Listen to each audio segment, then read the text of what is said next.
Oke, selamat pagi. Ya, ini baru 6 orang ya. Kenapa ini kira-kira? Ya, saya sengaja nunda lumayan lama.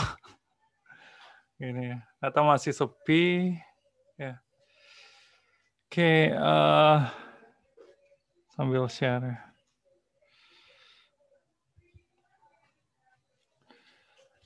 Halo, kedengeran kan ya? Kedengeran, Pak. Kedengeran, Pak. Oke. Ya. Kedengeran, Pak. Oke, jadi materi kali ini tentang ini ya, apa namanya sensor dan transducer, materi yang sangat penting ya, terutama bagi yang nanti niatnya ngambil TA tentang IoT gitu misalnya, jadinya mungkin biasa ditanya tentang resolusi, akurasi ya, dari masing-masing sensor yang mana bisa kita cari di datasheet dari sensor tersebut gitu ya. Itu. Oke, oke, ini beberapa saya yang ini apa namanya, yang ini tidak bicara tapi ada noise. Oke, itu. Oke, nah jadi ini ya, apa namanya? Saya mungkin mau sharing dikit gitu kan ya. Jadi kemarin ada yang ini kan ya, ada yang apa namanya menghubungi saya via Instagram gitu ya, direct message Instagram. Mahasiswa dari ini ya, apa namanya Politeknik Negeri Bali gitu. Seperti itu. Ya, karena melihat video saya di YouTube gitu ya. Apa namanya tentang ini video tentang infrared ya, infrared yang apa namanya MQTT dengan apa namanya remote TV gitu ya, seperti itu. Bisa kalian cari juga di halaman YouTube saya gitu. Terus nanya apa namanya di video tersebut sudah jelas saya bilang ini ya apa namanya untuk remote AC sama aja gitu, tinggal rekam aja kode ASCII di remote AC-nya gitu. Tapi dia nanya ini apa namanya bagaimana caranya tetap gitu ya. Terus terus dia pokoknya di tiap pertanyaan terakhirnya tuh di CCP ini, di CCP maaf karena saya lemah di pemrograman gitu kan ya. Itu. Jadinya apa namanya itu masalah pemrograman tapi masalah konsep gitu kan ya, seperti itu. Dan karena pertanyaannya terlalu banyak dan bukan mahasiswa UNRAM juga, akhirnya saya tanya kenal nggak sama dosen ini. Kebetulan saya ada kenalan di apa namanya di Politeknik Negeri Bali, dan ini ya ternyata nggak kenal. Terus apa namanya dia mungkin dosen itu dosen di teknik listrik gitu. Begitu bilang teknik listrik langsung saya ini terpaksa saya blok karena apa namanya topiknya makin tidak nyambung gitu ya. Seperti itu. Ya kadang ada juga di YouTube itu yang di luar ini ya, Katanya di OT gitu. yang di luar Mataram itu Unram itu ya, di luar UNRAM itu yang nanya juga dan sering tidak nyambung dan tiba-tiba langsung minta source code lengkap dan sebagainya gitu kadang ini ya. Kalau untuk mahasiswa UNRAM ya saya sangat welcome gitu, tapi kalau misalnya yang luar gitu sampai nanya terlalu jauh itu. Ya, lagian ini juga ya, apa namanya apa di sana tidak ada dosen kan gitu ya, mikir juga ya maksudnya. Seperti itu. Jadinya kurang lebih ada 2 kali saya kayak gitu ya.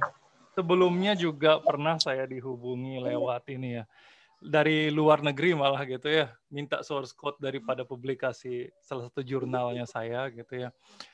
Ya jelas nggak dikasih lah gitu ya maksudnya. Apa namanya itu kan hak orang gitu ya. Misalnya kalau dia punya apa namanya topik penelitian baru dan mau kolaborasi gitu, kenapa enggak? Tapi kalau misalnya diminta source code pemrograman tanpa ini ya, tanpa apa namanya, tanpa ada feedback gitu ya, bukan berarti materi gitu ya, ini juga gitu, seperti itu ya. Itu ya, itu ya. Oke, itu ya. Jadi saya harap semua udah nonton videonya ini atau yang belum minggu ini ya ditonton. Di sini saya udah tambahin ada 4 sensor yang saya bahas di sini. Semuanya analog ya dan tidak memerlukan library ya. Di masing-masing video saya jelasin kenapa kalau analog biasanya tidak butuh library karena tidak perlu terjemahan lagi gitu ya karena analog memiliki amplitudo ya sehingga amplitudonya itu sendiri langsung bisa diterjemahkan ke sebagai input daripada sensor gitu ya seperti itu ya. Tapi untuk memproses sinyal analog memerlukan komputasi yang lebih tinggi sehingga itu yang tidak bisa disupport banyak oleh WMOS misalnya gitu yang nanti kita bahas di mata materi tentang HTTP dan MQTT seperti itu ya. Apa namanya itu ya seperti itu jadinya di sana juga kadang kan ini ya apa namanya kalau misalnya kapan pakai Arduino dan kapan pakai WMOS itu tergantung dari kebutuhan jaringan sama kebutuhan daripada inputnya gitu ya, input outputnya. Kalau misalnya banyak menggunakan analog, ya sebaiknya menggunakan Arduino dan nanti pakai software serial dihubungkan ke WMOS gitu misalnya ya. Nanti kita bahas kok di masing-masing depannya. Jadinya gini ya, apa namanya kemarin juga ada yang nanya via ini ya, via apa namanya WA juga secara personal ya. Jadinya pertanyaan yang tidak akan saya jawab itu pertanyaan apa jawabannya nanti ada di pertemuan kesekian gitu ya. Jadinya sangat rugi kalau misalnya saya jelasin lebih awal ke satu orang tok gitu kan ya seperti itu. Mana jawabannya harus panjang lagi gitu kan ya. Seperti itu.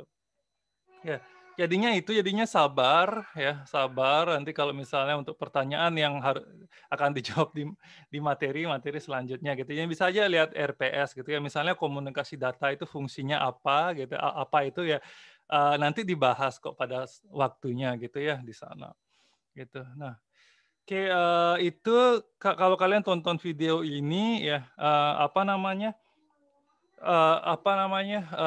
jadi kita bukan elektro gitu ya, kita tidak membuat sensor dari nol.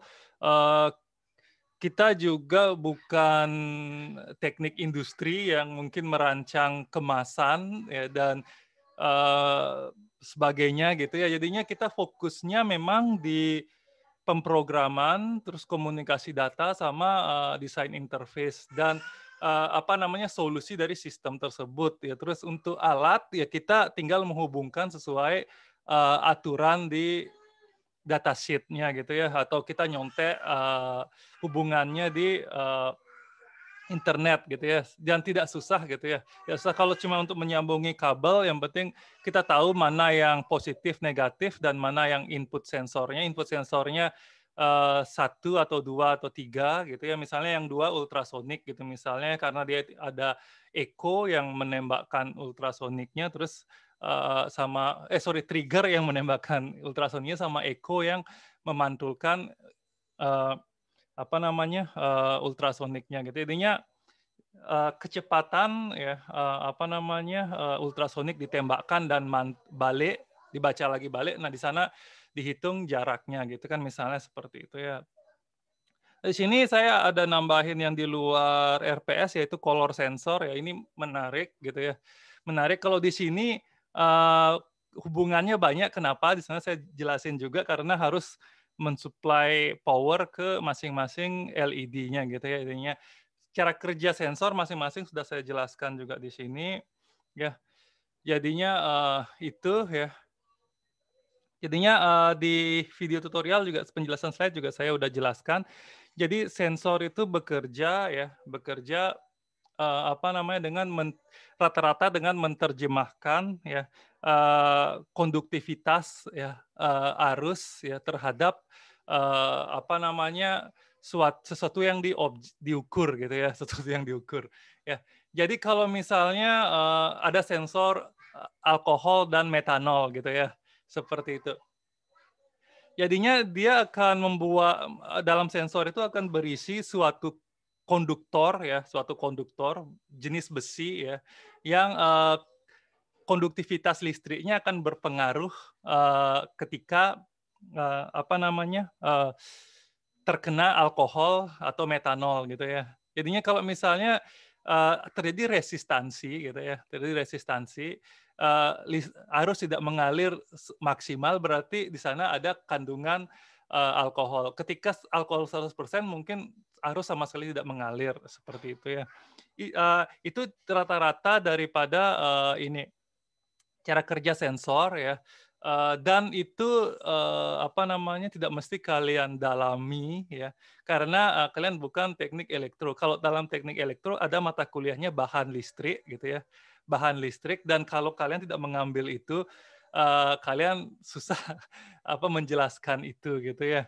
Dan seumur hidup saya belum pernah bimbingan saya ditanyakan soal cara kerja sensor secara spesifik, kecuali mungkin akurasinya, terus range pengukurannya, misalnya sensor suhu itu dari berapa sampai berapa.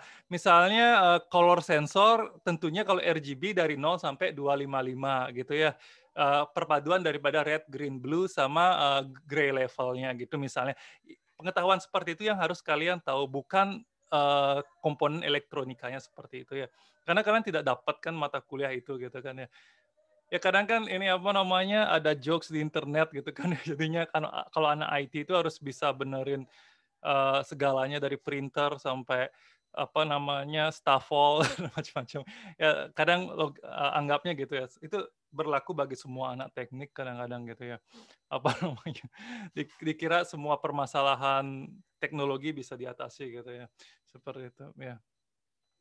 Saya sering itu di kampung misalnya lampu di rumah kok nggak mau nyala gitu, disuruh benerin gitu ya. Untungnya saya ngerti dikit-dikit dan bisa masang tanpa pakai tangga gitu misalnya gitu. Ya, oke, itu ya. Jadi kemarin ada pertanyaan yang menarik, sayangnya orang yang mahasiswa yang nanya tidak mempostingnya di forum diskusi gitu ya. Oke, saya juga pakai anonim aja karena dia tidak menunjukkan dirinya di sini gitu. Jadi ada perbincangan yang menarik gitu ya. Ada nggak sensor untuk mendeteksi bau gitu ya? Bau, jadinya ada nggak sensor bisa mendeteksi bau bau sampah atau bau gas yang keluar dari badan manusia gitu ya? Sangat diperhalus gitu. Ya, itu ya jadinya bau itu kan ini ya sangat subjektif dari manusia gitu ya. Mungkin ada yang kuat dengan bau, ada yang enggak gitu. Ada yang dengan wangi parfum tertentu sudah mual, ada yang tidak. Ada yang suka dengan bau durian, ada yang tidak gitu. Sebenarnya apa itu gitu kan ya. Terus itu sama dengan ini ya, selera terhadap warna gitu kan ya. Jadinya itu otak yang menerjemahkan dari pengalaman hidupnya dan kecenderungan ini gitu kan ya. Nah, terus bagaimana sebuah perangkat elektronik misalnya bisa mendeteksi suatu bau gitu ya. Jadinya kita cari aja gitu misalnya, kita cari aja kandungan apa yang ada dalam bau yang tidak diinginkan tersebut gitu misalnya ya. Kalau misalnya kan kalau bau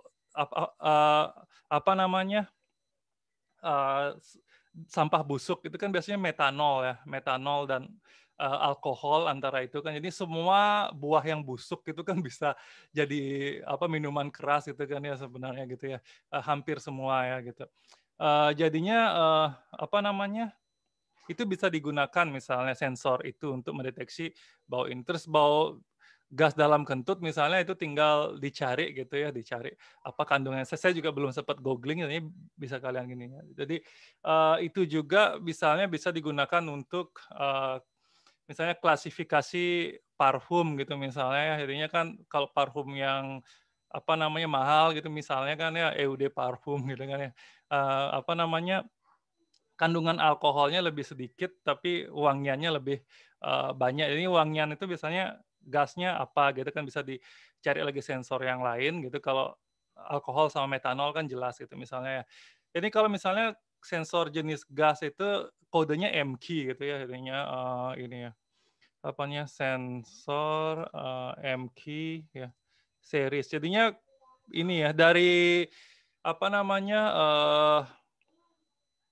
ini ya, ini semua ini ya, MQ2, MQ3 ya, dan sebagainya itu semua adalah sensor gas di sini ya. Masing-masing ada ini ya, masih ada fungsinya. MQ3 ini ya, yang warna ini tuh apa namanya untuk alkohol dan metanol ya. Terus yang lain ada yang untuk sensor nitrogen gitu ya, macam-macam. Saya juga nggak hafal, bisa dicari-cari ya. Antara MQ3 atau MQ7 ya, saya lupa. Ya, ada juga kualitas udara, misalnya detektor karbon apa namanya monoksida, macam-macam banyak di sana. Jadinya bisa seperti itu ya. Ini bisa digunakan ya. Gitu. Oke. Ini ada nggak keterangannya? Saya lupa nyari gitu. Oke. Oh, ya ini ya. Nggak ada ini ya, nggak ada keterangannya. Oke, ada ini ya, ada ininya sensitif for MQ2 metan ya, butan, LPG smoke ya, gitu kan ya. Sensitif for MQ3 benar berarti alkohol, etanol ya gitu ya. Jadi seperti ini metan, CNG gas, natural gas ya, LPG. Ini banyak yang tentang LPG, intinya banyak sekali memang TA yang deteksi kebocoran gas gitu ya. Terus MQ7 karbon monoksida ya, biasanya di asap kendaraan, terus asap ini ya. Terus hidrogen ya, hidrogen biasanya ya yang bikin apa namanya kalau terlalu banyak juga bikin sesak nafas itu di apa namanya daerah yang tekanan udaranya rendah misalnya. Monoksid ya, flammable gas gitu ya, masalah ya for air quality. Jadinya ini kalau MQ series ya yang terjangkau ya. MQ series rata-rata dari ini ya apa ya di bawah 50.000 lah semua gitu ya. Satu per bijinya gitu ya. Itu jadinya kalau misalnya itu ya ada yang tertarik dengan sensor-sensor ini bisa ini juga ya misalnya kita bahas nanti kapan-kapan gitu ya. Seperti itu ya. Jadinya apa namanya? Tidak semua zat itu bisa diukur menggunakan konduktivitas listrik gitu ya. Jadinya apa namanya kalau dalam tanaman itu ada TDS sensor sama pH sensor ya. TDS itu bisa juga mengukur pH secara relatif ya, tetapi tidak seakurat dengan pH sensor yang sebenarnya. Kalau pH sensor yang sebenarnya itu dilengkapi dengan liquid kimia. Jadinya kan beda ya laboratorium kimia sama laboratorium apa namanya sistem sensor gitu ya yang berbasis listrik. Jadi sensor kimia sama sensor apa namanya listrik itu beda gitu ya. Akurasinya jelas ini ya, jelas apa namanya jelas yang ini ya, yang apa namanya yang kimia ya. Jadi kalau misalnya semua hal bisa diukur lewat listrik, ini ya apa namanya COVID itu lebih gampang gitu. Jadi misalnya suruh aja bernafas gitu, habis itu di sensor langsung gini. Bisa nyatanya kan tidak gitu ya, harus diambil darah atau diambil zat dalam hidung itu ya swab test, dibawa ke kimia, dibawa ke laboratorium, dicampurkan dengan zat tertentu dan melihat reaksinya terhadap itu. Jadinya di sana ini ya apa namanya keterbatasan daripada sensor berbasis listrik. Jadi semua sensor berbasis listrik itu adalah konduktivitas terhadap listrik kecuali yang ini apa namanya menggunakan cahaya dan suara gitu ya, cahaya dan suara.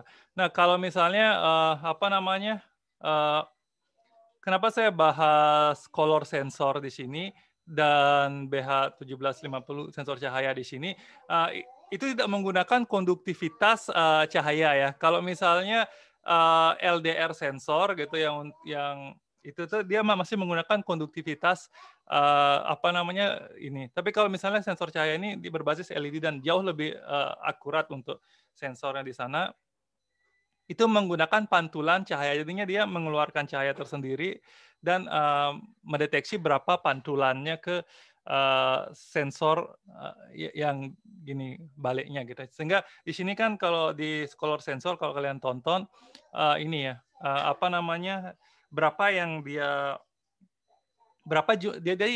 menembakkan sinar hijau gitu, berapa sinar hijau yang dipantulkan gitu kan misalnya ya. Kalau misalnya sama-sama hijau kan dia diserap gitu ya. Kalau misalnya itu ya seperti itu. sorry, kebalik. Kalau misalnya dia tidak hijau atau apa gitu yang bertolakan dengan hijau kan dia diserap gitu misalnya seperti itu ya. Dan itu di switch LED-nya dalam microsecond dan apa namanya kita melihat seolah-olah ini ya LED nyala terus padahal dia kedip-kedip sebenarnya gitu, tapi kita nggak bisa lihat gitu ya, seperti itu. Terus hair pull sensor ini juga ya apa namanya jadinya apa namanya ini berbasis cahaya juga gitu ya, cahaya juga jadinya ditempelkan ke jari kita, kalian bisa tonton di sana. Apa namanya? Jadinya dia jarak yang sangat kecil gitu ya. Jadinya kalau denyut nadi kita kembang kempis kan ini ya, apa namanya? Suatu saat jaraknya berubah. Nah, perubahan jarak itu yang diukur sebagai denyut jantung kita gitu ya. Seperti itu sama kayak kita naruh jari di ini kan ya, di telapak gitu kan ini. Seperti tapi itu pakai pantulan cahaya gitu ya. Ketika berjendut kan pasti jaraknya jadi lebih pendek seperti itu. Itu cara kerjanya ya. Kalau hygrosensor dia murni konduktivitas cahaya terhadap resistansi air di sana gitu ya, seperti itu. Oke. Nah, itu ya jadinya memasang sensor dan membuat sensor bekerja dengan Arduino itu tidak bisa dijadikan TA gitu ya, kecuali kalian bikin sendiri TA-nya dan apa namanya, kalau bikin sendiri juga nggak cocok di TI, cocoknya di elektro gitu kan ya, seperti itu. Ya, di sana juga supaya ini ya, apa namanya, sesuai dengan koridornya gitu ya. Oke ya. Jadinya nanti apa yang kalian lakukan kalau kalian membuat TA IoT gitu ya. Di sini beberapa peserta sudah ngambil TA sebenarnya gitu sempat saya lihat ya. Jadinya ya tetap harus kalian membuat antarmuka berbasis web atau mobile dan ada komunikasi data ke laptop atau ke perangkat sesama perangkat IoT gitu. Itu di pertemuan pertama saya udah jelasin gitu ya. Di pertemuan ini saya udah jelasin ya. Yang ini 3 part ini gitu ya. Itu yang ranahnya IT di bidang IoT. Ini IoT itu bukan miliknya ini ya, elektro bukan miliknya TI tapi milik bersama gitu ya. Kalau misalnya robotik juga miliknya mesin gitu ya. Kalau berhubungan dengan instalasi di gedung itu juga mungkin miliknya sipil gitu. Intinya milik bersama gitu ya. Misalnya teknologi yang berhubungan pertanian juga bisa jadi milik teknologi pertanian. Jadinya itu ranah yang ini ya, apa namanya, potensinya sangat tinggi untuk kolaborasi gitu dan saya juga lagi promo ke dosen-dosen yang sama prajabnya saya itu agar tahun depan tuh IoT itu diambil dari ini ya, apa namanya, berbagai fakultas yang kira-kira bisa cocok misalnya farmasi ya, teknologi pertanian sehingga lebih ini ya, lebih apa namanya, lebih mantap lah TA-nya gitu kan ya. Jadinya kan kita nggak kuliah pertanian, kita nggak kuliah elektro, jadinya kita kurang di sana ya bisa kolaborasi dengan TA yang lain gitu ya sehingga dari segi penelitian bisa lebih mendalam gitu ya karena multi bidang ilmu gitu seperti itu misalnya ya itu barangkali ya, ya. Dan apa namanya nanti mungkin di ini ya di setelah UTS saya bahas kriteria ini ya kriteria apa namanya yang sekarang arahnya penelitian IoT gitu ya jadinya apa namanya misalnya kalau ada algoritmanya misalnya gitu kan nanti nilainya tinggi di mana gitu misalnya itu ya seperti itu ya jadinya itu ya jadinya gini juga ya apa namanya sering jumlah sensor itu kan terbatas ya jadinya kalau misalnya membuat alat itu ujungnya alat yang itu lagi gitu kan ya misalnya membuat smart home menggunakan ini ya menggunakan sensor deteksi gerakan gitu misalnya untuk nyalain lampu gitu misalnya kan banyak ya tapi bukan berarti TA seperti itu nggak boleh lagi gitu nggak tapi kita cari di mana uniknya dibanding yang sudah ada sebelumnya gitu misalnya gitu ya seperti jadinya semua bisa dicari ininya ya, mungkin dari segi komunikasi datanya, dari segi antar muka, atau ditambahkan algoritma misalnya, atau ditambahkan data loggingnya misalnya gitu. Jadinya di sana itu juga ya. Dan juga IoT ini termasuk TA yang lagi saya perjuangkan juga, itu banyak sekali diminta dari segi penerapan gitu ya, penerapan. Jadinya apa namanya, banyak TA di topik lain yang berakhir di simulasi aja gitu, simulasi lingkup laptop ya. Tapi kalau IoT biasanya di ini ya, diminta sampai survei dan lain-lain gitu, padahal bikin alat dan ininya aja udah lumayan capek gitu. Itu juga lagi ini ya, saya diskusikan ya, supaya inilah ya, apa namanya, kalau misalnya bikin alat yang sederhana banget gitu, baru mungkin perlu survei karena penekanannya di penerapan gitu misalnya. Tapi kalau udah isi algoritma, isi apa namanya, ada komunikasi data yang rumit gitu misalnya, lagi disuruh survei ke lapangan, kayaknya berat banget gini ya, TA IoT gitu. Dan lama-lama kalau terus-terusan gitu, semakin nggak ada yang ngambil kan gitu, kalau ini apa namanya, harus ini ya, seperti itu misalnya. Ya, oke ya. Itu ya. Ada pertanyaan barangkali dari sana ya. Oke, jadi terima kasih yang proyek Lombok Utara kemarin sudah 3 orang ya. Masih terbuka 2 orang ya. Masih terbuka 2 orang, maksimal 5 orang ya. Itu kalau misalnya masih ada yang tertarik silahkan ya. Nantinya bisa diajukan ke MBKM ya. MBKM saat ini saya ada 3 bimbingan MBKM dan benar-benar mereka nggak ada ngambil mata kuliah. PKL dapat, terus apa namanya, TA juga dapat gitu. Jadinya sangat bagus program dari apa namanya, periode sekarang ini gitu ya. Oke, gitu ya. Ini emang itu lebih bagus daripada ini ya, lulus semua mata kuliah tapi giliran TA bingung gitu karena kurang praktek gitu kan ya, seperti itu juga. Ya. Ini lebih langsung praktek. Itu absensinya ya. Oke. Ya. Oke, ada pertanyaan sampai sana ya. Jadi mohon ini ya, apa namanya, ditanyakan ya, di mata kuliah saya lagi satu pemrosesan paralel sudah ini malah banyak banget gitu ya. Banyak banget sampai saya balasnya apa ya gitu ya. Tolong ditanyakan di sini ya. Itu. Ya.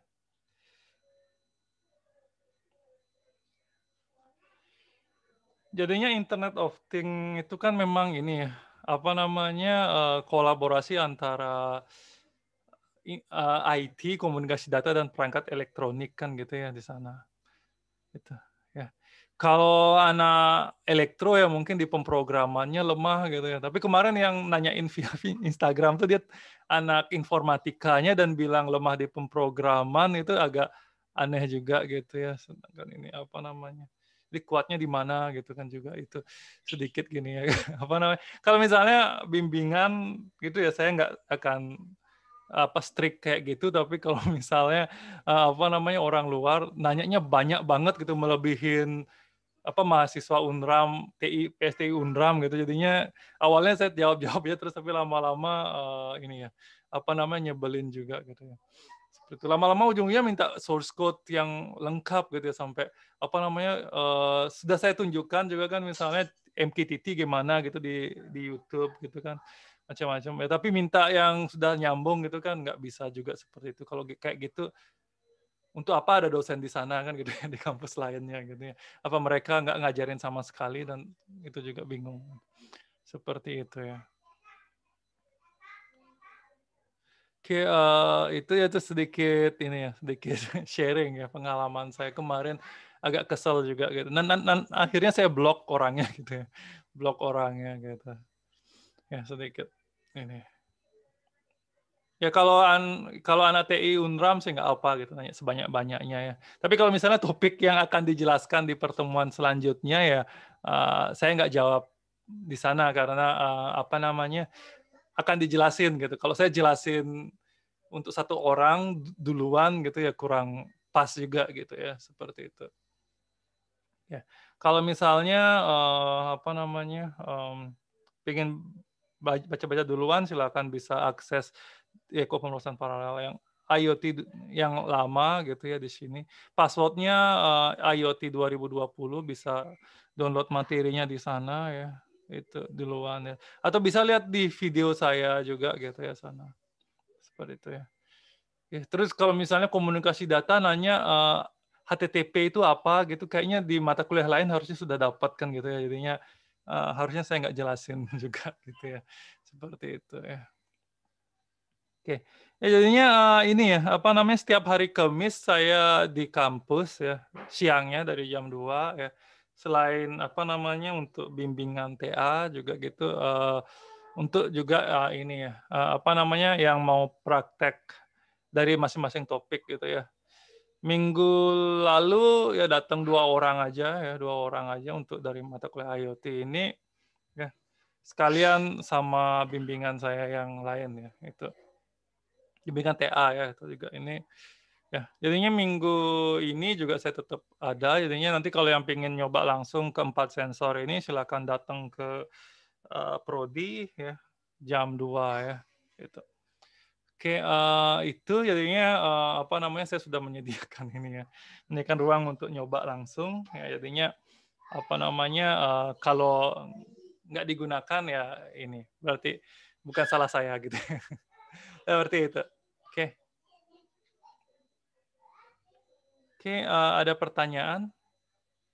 Ya, jadi beneran saya kasih poin 5 ya kalau nanya di sini, jadinya ini ya, jangan sungkan-sungkan nanya ya. Nggak terbatas kalau misalnya kalian nanyanya apa namanya, banyak gitu yang juga nggak apa, di sana aja sekalian gitu ya. Daripada via WA gitu ya misalnya.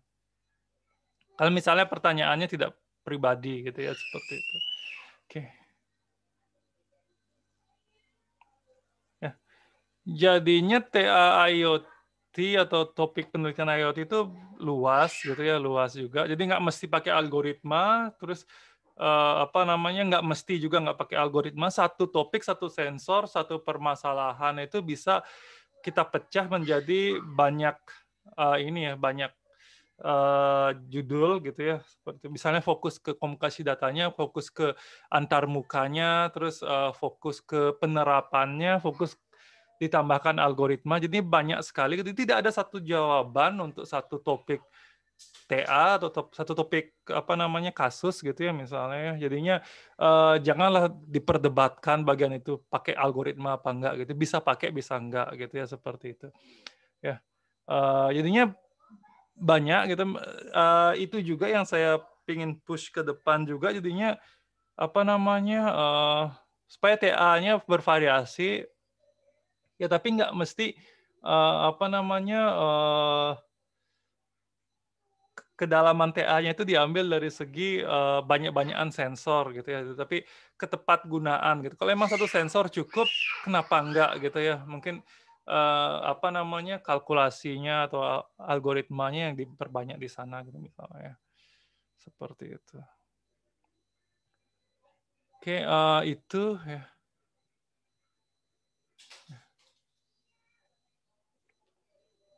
Oke, jadi kemarin ini ya, apa namanya, kalau kalian ada ide atau apa gitu ya, misalnya silakan ditanyakan gitu. Misalnya kayak kemarin pertanyaan, bisa nggak IoT mendeteksi bau gitu, itu sangat apa namanya, membuka topik untuk apa namanya, cara kerja sensor itu sendiri, dan mendeteksi bau seperti apa namanya, penciuman kita itu ya. Kalau saya bilang bukan belum bisa, tapi nggak akan bisa gitu ya. Jadinya kalau saya termasuk orang yang nggak percaya suatu saat AI itu bisa lebih hebat dari manusia gitu ya. Masa ini ya bisa melebihi ciptaan Tuhan kan gitu. Kalau saya berpikirnya sih gitu ya. Jadinya itu ya cuma lebih fokus daripada manusia ya, mungkin bisa gitu, karena otak manusia emang complicated, mikirin banyak hal sehingga tidak fokus. Itu juga kelebihannya mesin, bisa fokus terus gitu ya selama tidak rusak gitu ya. Itu aja barangkali ya. Itu ya. Ya. di kemampuan manusia tuh emang masih paling top gitu, cuma kita nggak bisa menggunakannya dengan baik gitu ya. Itu di sana gitu ya. Jadinya apa namanya? Saya nggak percaya suatu saat AI mengambil alih segalanya gitu. Saya nggak percaya ya. Seperti itu. Ya. Lagian juga ini ya AI nggak mungkin bisa belajar sendiri juga gitu ya. Pasti kita harus coba yang udah ngambil machine learning atau mata kuliah AI gitu ya misalnya, gimana kalian susahnya ngoding untuk membuat training set dan melatih algoritmanya kan gitu ya. Mungkin nggak algoritma itu jalan sendiri dan belajar sendiri dari ini gitu kan ya, nggak kebayang kan gitu ya misalnya seperti itu. Dan juga apa ya misalnya kan banyak robot untuk apa namanya teman ngobrol kayak apa namanya Pepper atau Parlo gitu ya di sana tuh semuanya berbasis internet gitu ya, connect ke internet kayak Alexa gitu atau apa namanya Google Assistant gitu semua juga berbasis ini ya, berbasis Siri gitu juga semua berbasis internet. Ini cuma mengubah suara ke pencarian internet kayak googling atau pakai Bing atau sebagainya gitu aja sebenarnya gitu ya, nggak sampai gini gitu ya. Dan saya harap anak TI ya ini bisa menjelaskan gitu kan ya cara kerja yang gitu-gitu.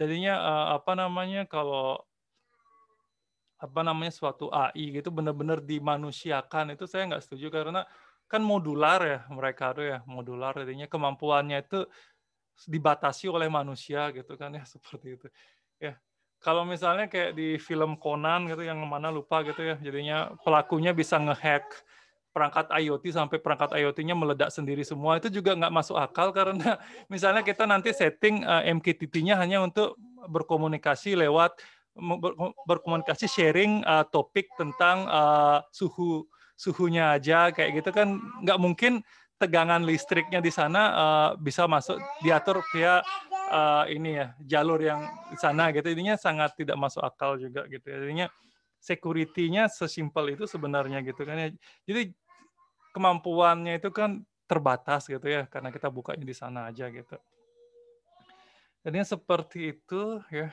jadi banyak sekali misalnya pertanyaan yang ini ya mungkin kalau kalian gali itu banyak di luar topik mata kuliah juga yang sifatnya apa namanya konspirasi teori atau apa itu juga saya sangat welcome gitu ya malah menarik malah gitu ya jadinya saya suka ini suka apa namanya kalau di internet ini ya debatnya bukan masalah politik tapi masalah konspirasi teori yang nggak jelas kayak gitu gitu ya pakai anonim biasanya gitu ya kalau politik saya malas gitu karena apa namanya benar-benar ini ya debat kusir ya menurut saya nah ini ya itu jadinya kan banyak sekali gini apa namanya konspirasi teori aneh-aneh tentang AI gitu biasanya saya suka gini apa namanya debat juga di channel YouTube orang dan sebagainya gitu misalnya ini pingin juga bikin video tentang itu gitu ya apa namanya itu saya termasuk yang ini tidak percaya ya itu seperti itu ya ya film The Matrix saya juga suka banget gitu kalau yang bagi yang belum nonton ya saya recommended gitu tapi itu ya cuma film fiksi gitu ya nggak bakal jadi beneran lah gitu